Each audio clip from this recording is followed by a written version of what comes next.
আজকের এই ইফতার মাহফিলে অংশগ্রহণকারী ইয়েতিম সন্তানরাই আজকের সবচেয়ে গুরুত্বপূর্ণ মেহমান। পবিত্র কোরআন এবং হাদিসে এতিমের হক আদায়ের ব্যাপারে মুমিন মুসলমানদের প্রতি ইসলামের কঠোর নির্দেশনা রয়েছে। ইয়েতিমের প্রতি হক আদায়ের গুরুত্ব এবং ইয়েতিমদের নিয়ে আজকের ইফতার মাহফিল, আজকের এই আয়োজন। আজকের এই ইফতার মাহফিলে সঙ্গত কারণেই সকল এতিম সন্তানদেরকে আমন্ত্রণ জানানো সম্ভব হয় নাই। তবে এতিমদের ব্যাপারে রাষ্ট্র এবং সরকারের দৃষ্টিভঙ্গি তুলে ধরার ক্ষেত্রে এই ইফতার মাহফিল অবশ্যই একটি প্রতীকী তাৎপর্য বহন করে।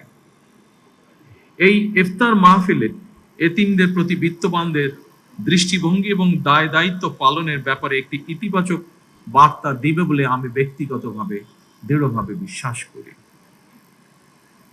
প্রতিজন বিত্তবান যদি অসহায় এতিমদের প্রতি পবিত্র কোরআন হাদিসের নির্দেশনা অনুযায়ী দায়িত্ব পালন করতে সচেষ্ট থাকেন, আমি বিশ্বাস করি তাহলে পিতৃহারা এতিম সন্তানেরা এক বুক বেদনা বুকে নিয়েও রাষ্ট্র এবং সমাজে আত্মবিশ্বাসের সঙ্গে এগিয়ে যাওয়ার প্রেরণা খুঁজে পাবে।